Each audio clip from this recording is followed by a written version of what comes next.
Bismillahirrahmanirrahim. Assalamualaikum warahmatullahi wabarakatuh. Alhamdulillahil karimir rahman, alamal Qur'an, khalaqal insan, alamahul bayan.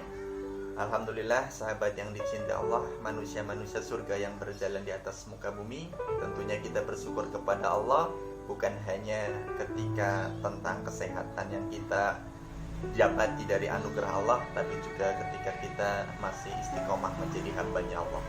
Pada kesempatan pertemuan kali ini kita akan bersama-sama belajar tentang hadis ke-19 Arba'in An-Nawawiyah yang dibawakan oleh Ibnu Abbas. Bahwasanya an Ibnu Abbas radhiyallahu anhu qala, Ibnu Abbas yang semoga Allah ridhoi kemudian berkata, kuntu khalfa Rasulillah sallallahu alaihi wasallam.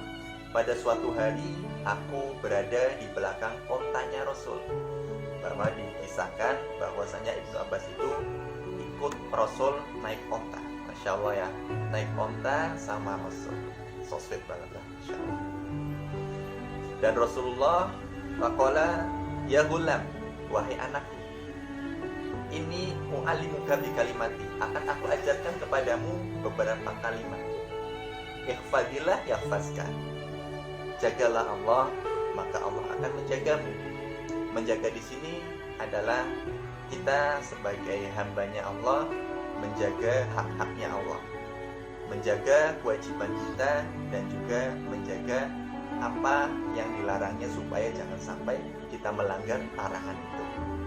Niscaya Allah juga akan menjaga kita supaya kita dibimbing untuk tidak senang dengan dosa, supaya kita senang dengan ketakwaan yang mendekatkan diri kepada Allah.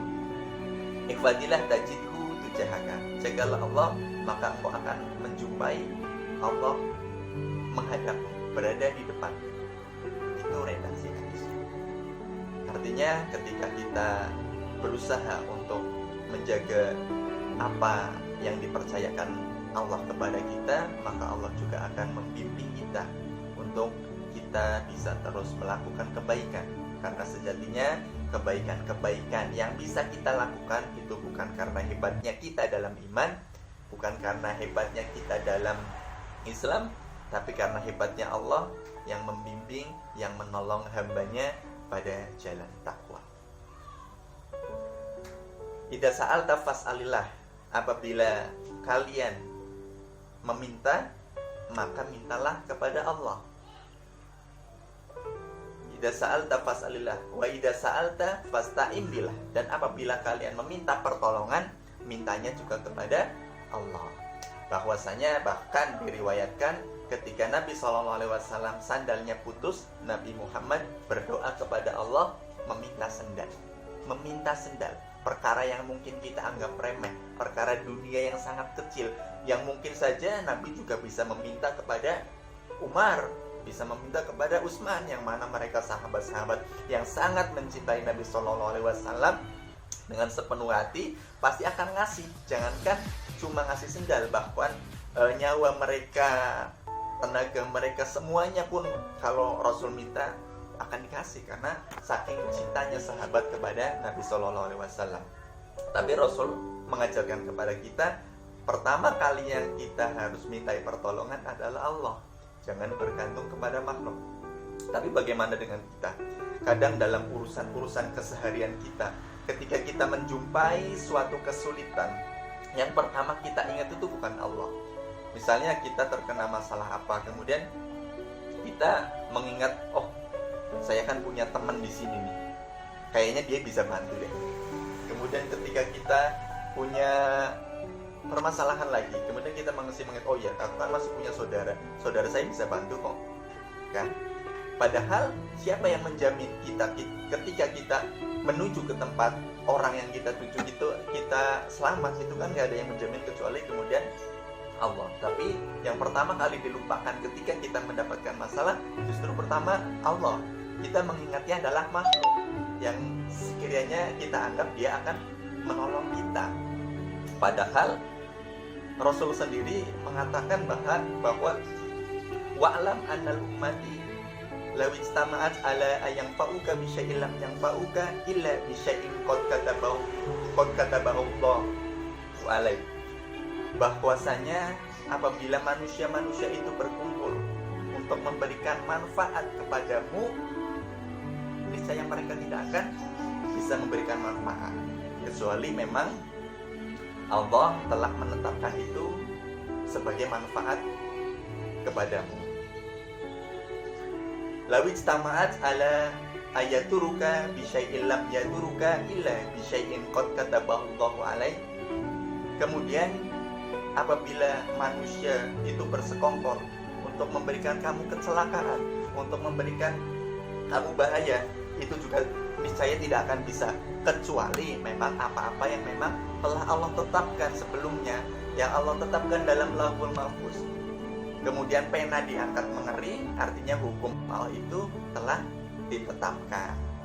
Maka selesailah penulisan takdir sebelum kita dilahirkan, dan kita sudah ditakdirkan bahagianya, sedihnya ketika kita di umur 4 bulan dalam kandungan. Itu ditetapkan bahagia dan sedihnya, dan kita sekarang tinggal menjalani dengan apa yang telah Allah takdirkan, kita terima. Kemudian kalau semuanya sudah ditakdirkan, semuanya sudah ditetapkan, untuk apa kita berusaha? Yaitu untuk kita mendapatkan pahala. Karena di setiap usaha yang Allah ridhoi, ya bukan usaha yang tidak Allah ridhoi, maka itu akan menjadi pahala. Karena ketika kita sudah sangat bergantung kepada makhluk, misalkan kita berharap mendapatkan kerja misalnya, kemudian kita dipanggil untuk ke suatu tempat, suatu tempat ketemuan, kemudian kita tiap hari udah berdoa nih kepada Allah, ya Allah minta kerja, ya Allah minta kerja, ya Allah minta kerja. Kemudian datang informasi kamu akan mendapatkan pekerjaan. Kamu silahkan temui saya jam 11:30 misalnya di kantornya gitu. Kemudian nunggu gitu, silahkan tunggu ya Mas ya. Kemudian nunggu, kemudian dengarlah azan gitu. Ketika kita mendengar azan, di situ ada pilihan kan, apakah kita akan meninggalkan panggilan Allah demi menunggu bos kita, demi menunggu pekerjaan yang akan diberikan kepada kita. Ketika kita memilih untuk menunggu pekerjaan kita, padahal belum tentu yang di dalam ruangan itu akan memberikan pekerjaan kepada kita. Bisa jadi ketika kita menunggu pekerjaan itu, kemudian keluarlah si orang yang tadi bilang mau ngasih kerjaan, ternyata dia mohon maaf ya, ternyata nggak bisa. Itu kan bisa jadi seperti itu. Tapi kalau kemudian kita memilih Allah, maka itulah yang terbaik. Karena kalau kita tidak memilih Allah, sudah kita kehilangan Allah, kita kehilangan pekerjaan, itu adalah kerugian yang besar. Maka semoga kita bisa mengambil dari intisari dari hadis Arba'in ke-19 ini, supaya kita tidak bergantung kepada makhluk, tapi utamakanlah Allah dulu, Allah lagi, Allah terus. Semoga Allah menjadikan kita bukan hanya bersaudara di dunia, tapi juga Allah jadikan kita bertetangga di surga, insyaallah. Assalamualaikum warahmatullahi wabarakatuh.